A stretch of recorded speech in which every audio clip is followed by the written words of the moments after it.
نحمده ونستعينه ونستغفره ونعوذ بالله من شرور أنفسنا ومن سيئات أعمالنا من يهده الله فلا مضل له ومن يضلله فلا هادي له أشهد أن لا إله إلا الله وحده لا شريك له وأشهد أن محمدًا عبده ورسوله يا أيها الذين آمنوا اتقوا الله حق تقاته ولا تموتن إلا وأنتم مسلمون يا أيها الناس اتقوا ربكم الذي خلقكم من نفس واحدة وخلق منها زوجها وبث منهما رجالا كثيرا ونساء واتقوا الله الذي تساءلون به والأرحام إن الله كان عليكم رقيبا يا أيها الذين آمنوا اتقوا الله وقولوا قولا سديدا يصلح لكم أعمالكم ويغفر لكم ذنوبكم ومن يطع الله ورسوله فقد فاز فوزا عظيما أما بعد فإن خير الحديث كتاب الله وخير الهدي هدي محمد صلى الله عليه وسلم وشر الأمور محدثاتها وكل محدثة بدعة وكل بدعة ضلالة وكل ضلالة في النار. ہر طرح کی تعریف، بڑائی، کبریائی، حمد و ثنا، تعریف اور توصیف صرف ایک اکیلے اللہ کے لیے. وہی خالق، وہی رازق، وہی مدبر، اسی کے ہاتھ میں موت و حیات، اسی کے ہاتھ میں بیماری و شفا، اسی کی چلتی ہے. اس کائنات میں اس کا کوئی دوسرا ساجیدار نہیں کہ اسی کی بھی چلتی ہے. کائنات پوری کی پوری صرف اور صرف ایک اللہ ہی کی ہے، اور یہاں پہ جو کچھ ہوتا ہے اسی کا چاہا ہوا ہوتا ہے. تو اسی کے لائق ہے، تو وہی لائق ہے کہ ہم اسی سے گڑ گڑائیں، اسی کے سامنے اپنی ضرورتیں پیش کریں، اسی کی نظر و نیاز مانیں، اسی کے لیے ذبح کریں، اسی کے لیے سجدہ کریں. لاکھوں کروڑوں درود اور سلام ان مقدس ہستیوں پر جن کو اللہ رب العالمین نے ہم انسانوں کے درمیان میں سے چنا کہ ان تک وہ پیغام پہنچائے کہ جس پر چل کر ہم انسان دنیا اور آخرت میں کامیاب ہو سکتے ہیں. اور جن نبیوں نے اللہ کی دی گئی یہ امانت ہم انسانوں تک بغیر کسی کمی کوتاہی تقصیر کے پہنچا دی. خصوصی درود و سلام ہو ان نبیوں کے امام، ساری انسانیت کے سردار، میرے اور آپ کے نبی جناب محمد رسول اللہ صلی اللہ علیہ وسلم پر. حضرات، ہم مخلوق ہیں، ہم عاجز ہیں. ہمارا ایک پالنے والا ہے، ہمارا ایک پیدا کرنے والا ہے، ہمارا ایک رب ہے جس نے ہماری ہر چھوٹی بڑی ضرورت پوری کر دی ہے، جس نے ہماری پیدائش بہت ہی بہترین اچھے انداز میں کر دی ہے. ہمارے لیے جن جن چیزوں کی ضرورت پڑ سکتی ہے سب کچھ بہت ہی اچھے انداز میں دے دیا ہے. علماء اکرام نے لکھا ہے کہ ایک آدمی اگر حقیقت میں مومن بننا چاہتا ہے، سچا مسلمان، مسلم سے بڑھ کر مومن اور مومن سے بڑھ کر محسن، اسلام کے، ایمان کے بہت بڑے درجے کو پہنچنا چاہتا ہے، تو اس پر ضروری ہے کہ اپنے اللہ کی معرفت حاصل کرے. میں کس کی عبادت کر رہا ہوں؟ اسی کو کیوں پکاروں؟ اسی کو کیوں گڑ گڑاؤں؟ ہمیں اللہ کی معرفت، اس کی پہچان ہونا ضروری ہے. ہم الحمدللہ اللہ کا لاکھ لاکھ شکر ہے ایک مسلمان گھرانے میں پیدا ہو گئے ہیں الحمدللہ، اور ہمارے خالق کی پہچان میں ہم بھٹکے نہیں الحمدللہ. ہم نے جو چیزیں اللہ نے پیدا کی ہیں، سورج یا چاند یا ندی یا نالے یا گائے یا پھر کوئی بھی چیز ہو، اس کو ہم نے خدا نہیں مانا ہے الحمدللہ. ہم نے جو سچا رب ہے، جو سچا خالق ہے، اسی کو ہم نے مانا ہے، جو ہر ایک کے دل میں موجود ہے کہ ہاں مجھ کو پیدا کرنے والا ہے جو سب سے بڑا ہے، اسی کی قدرت، اسی کی مہربانی، اسی کا کرم، یہ ہر کوئی بات مانتا ہے. وہ اوپر والا، سب لوگ، سارے انسان، صرف مسلمان نہیں، سارے انسان جیسا یہ جانتے ہیں کہ آگ جلاتی ہے، پانی پیاس بجھاتا ہے، ایسے ہی یہ جانتے ہیں، ہر ایک انسان کے دل میں ہے کہ میرا ایک پیدا کرنے والا ہے جو مجھے مصیبتوں میں سنبھالتا ہے، جو مجھ کو مصیبتوں سے بچاتا ہے، جو مجھ کو شفا دیتا ہے. ایک اعتماد، ایک یقین ہر انسان کے دل میں ہے. فطری لحاظ سے ہر انسان یہ جانتا ہے کہ مجھ کو ایک پالنے والا ہے، مجھ کو ایک پیدا کرنے والا ہے، جو بڑا مہربان ہے. وہی چاہے گا تو میں مصیبتوں سے بچ سکتا ہوں، وہی چاہے گا تو مجھ کو شفا مل سکتی ہے. اور ہر کوئی اس کی طرف رجوع کرتا ہے. لیکن کچھ لوگ اس میں بھٹک گئے، ان کے ماں باپ کے بھٹک ہونے کی وجہ سے، شیطان نے ان کو گمراہ کرنے کی وجہ سے. لیکن الحمدللہ اللہ کا لاکھ لاکھ شکر و احسان کہ ہم اس باب میں نہیں بھٹکے. اور الحمدللہ مسلمانوں میں بھی ہم الحمدللہ وہ عقیدے پر جو عقیدہ نبی کریم صلی اللہ علیہ وسلم کا تھا، اس عقیدے پر جس عقیدے کو صحابہ کرام نے نبی کریم صلی اللہ علیہ وسلم سے لیا تھا، جس عقیدے پہ ہمارے سارے محدثین، مفسرین اور ہمارے دین کے بڑے بڑے جو اصل تھے، یعنی خالص توحید، صرف اسی ایک کو ماننا اور صرف اسی ایک کی عبادت کرنا اور کسی کی عبادت کسی بھی بہانے نہ کرنا. ہم بار بار یہ سنتے آتے ہیں کہ توحید 3 طرح کی ہے.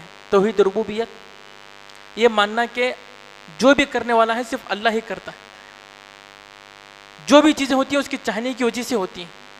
اور ایک ہے توحید الوہیت کہ عبادت صرف اسی کی کریں گے. زبان کی عبادت یعنی کسی کا ذکر اونچا کرنا ہے، کسی کا نام اونچا کرنا ہے، کسی کی تسبیح پڑھنی ہے تو صرف اسی ایک کی کریں. مال کی عبادت نظر و نیاز کرنا ہے، خرچ کرنا ہے، صدقہ و خیرات کرنا ہے، اسی کے نام پہ دیں گے. بدن کی عبادت جھکنا ہے، عاجزی اختیار کرنا ہے، سجدہ کرنا ہے، رکوع کرنا ہے، صرف اسی کے لیے کریں گے اور کسی کے لیے نہیں کریں گے. یہ 2 توحید ہے، توحید ربوبیت اور توحید الوہیت. اس کے بعد ایک توحید ہے جس کو ہم بار بار پڑھتے آتے ہیں، توحید الاسماء والصفات. اللہ کو جاننا ہے اس کے مقدس ناموں کے ذریعے. اللہ کو جاننا ہے اس کے مقدس ناموں کے ذریعے کہ وہ جبار بھی، وہ قہار بھی، وہ علیم بھی، وہ قدیر بھی، وہ رؤوف بھی، وہ رحیم بھی، وہ غفار بھی، وہ غفور بھی. بڑا ہے رب، وہ بہت عظیم ہے. اس کے 1-2 صفات نہیں. اللہ نے کہا کہ اللہ کے اتنے صفات ہیں، اللہ کے اتنے کام ہیں، اس کی اتنی بڑائیاں ہیں کہ اگر یہ 7 سمندر بھی، جو 7 سمندر ہے وہ ساری سیاہی بنا لی جائے اور اس 7 سمندر کے جیسے اور 7 سمندر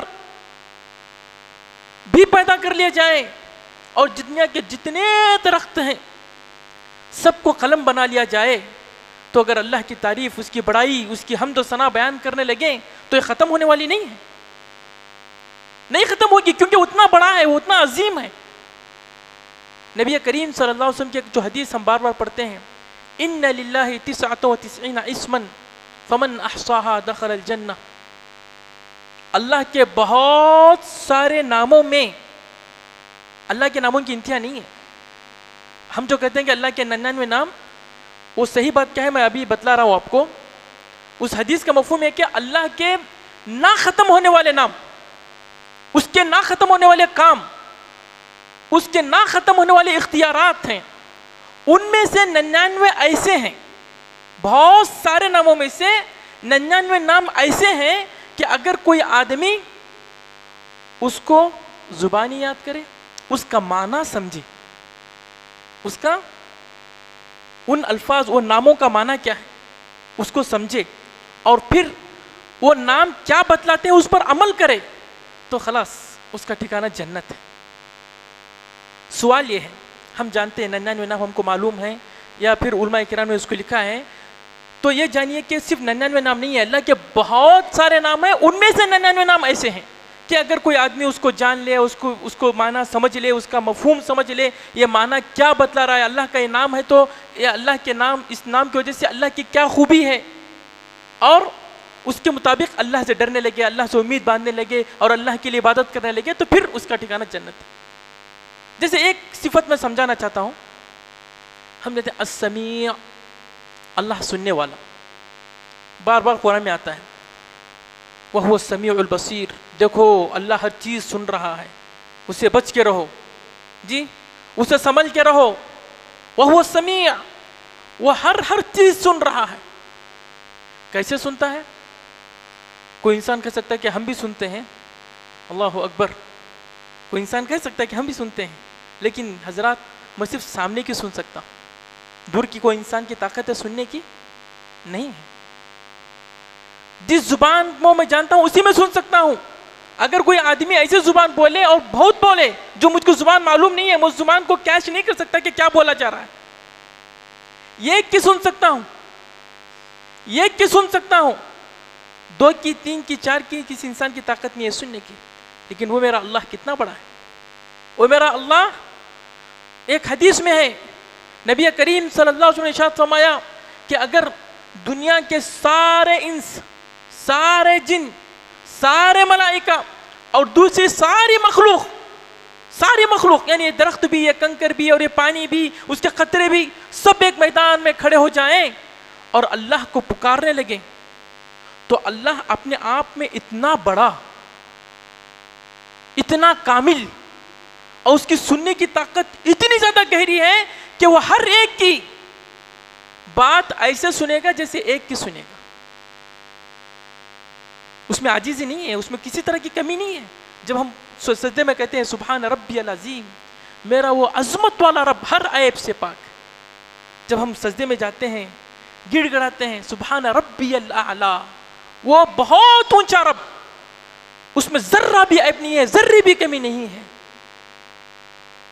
وہ سنتا ہے تو ایسے سنتا ہے، دور کی، نزدیک کی، دل کی، ظاہر زبان سے بولی ہوئی، یہ کی ساری کائنات کی، وہ اتنا کامل ہے، اس میں کسی طرح کا عیب نہیں ہے۔ وہ رازق ہے، اللہ اکبر، وہ رازق ہے۔ ہم کو ایک گھر چلانے کے لیے تو چھوڑیے، نعوذ باللہ، ہم اصل بول ہی نہیں سکتے یہ چیز، ہمارے پاس جو بھی رزق ہے کس کا دیا ہوا ہے؟ اگر وہ نہ مہربانی کرے تو ہمارے پاس کچھ بھی آ سکتا ہے، ایک دانہ آ سکتا ہے، ہرگز نہیں آ سکتا۔ کیسا انتظام کیا ہے، کتنی مخلوق ہے، کیا صرف انسان جیتے ہیں؟ نہیں، کس طرح کے کیڑے مکوڑے ہیں، سمندر میں کس طرح کی مچھلیاں ہیں، بڑے بڑے جنگلات میں کس طرح کے کیڑے مکوڑے، اور پھر درندے چرندے پرندے، کسی کی شکایت ہو سکتی ہے؟ نہیں ہو سکتی۔ وہ رازق ہے، ہر ایک کے رزق کا انتظام بہترین لحاظ سے، اچھے لحاظ سے، اس کے مناسب کے لحاظ سے، انسان کو غذا کیسی اس کا انتظام کر دیا، ایک چینٹی کو غذا کیسی اس کا بھی انتظام کر دیا، اور یہ غذا کھانے کے بعد ہضم ہونا ہے کہ نہیں ہونا ہے، کس نے دانت، کس کو کیا کھانے کے لیے کس طرح کے دانتوں کی سہولت، کس کو کس طرح کی زبان کی سہولت، کس کو کس طرح کے پیٹ کی سہولت۔ اللہ اکبر، وہ کتنا عظیم ہے ہمارا رب، وہ کتنا بڑا ہے ہمارا رب۔ ہمیں اللہ کو سمجھنا ہے۔ اگر ہم قرآن پڑھتے ہیں، دیکھیں 3 طرح کی آیتیں میں پڑھوں گا۔ سورہ فاتحہ جس کو پڑھے بغیر عبادت ہوتی ہی نہیں ہے۔ ہم نماز مطلب عبادت میں آ کے جس نے مجھ کو پیدا کیا، جس نے مجھ کو ماں باپ دیے، جس نے مجھ کو صحت دی، جس نے مجھ کو گھر دیا، جس نے مجھ کو ہوائیں دی، جس نے میرے لیے یہ سورج بنایا، جس نے یہ چاند بنایا، جس نے یہ دن رات بنائے، اس کی مجھے تعظیم کرنا ہے، اس کی مجھے بڑائی بیان کرنا ہے۔ الحمدللہ، ساری تعریف صرف ایک اللہ کے لیے، جو بھی تعریف، ہر طرح کی تعریف پورے لحاظ سے صرف ایک اللہ کے لیے۔ کیوں بھائی؟ کیوں اس کی تعریف کرنا ہے؟ رب العالمین۔ کیوں کرنا ہے؟ اس لیے کہ سارے جہانوں کو پالنے والا وہ ہے، سارے لوگوں کو رزق دینے والا، ان کی جو سہولت ہے، گرمی کی، سردی کی، اور ان کے جو بھی زندگی کے حالات ہیں، ان کی سارے کی سہولتوں کو دینے والا کون ہے؟ رب العالمین، الحمدللہ رب العالمین. جی مجھے اس کی ساری تعریف صرف اس کی ہے، اس لیے ہے کہ وہی اکیلا ہے جو سارے جہانوں کو پال رہا ہے، انسانوں کے جہانوں کو بھی، فرشتوں کے جہانوں کو بھی، جنوں کے جہانوں کو بھی، چرندوں کو بھی، پرندوں کو بھی، درندوں کو بھی. جی وہ اکیلا پال رہا ہے، اسی لیے وہ اسی کی تعریف ہے، پھر اور کسی کی تعریف نہیں ہوگی. کیوں نہیں ہوگی؟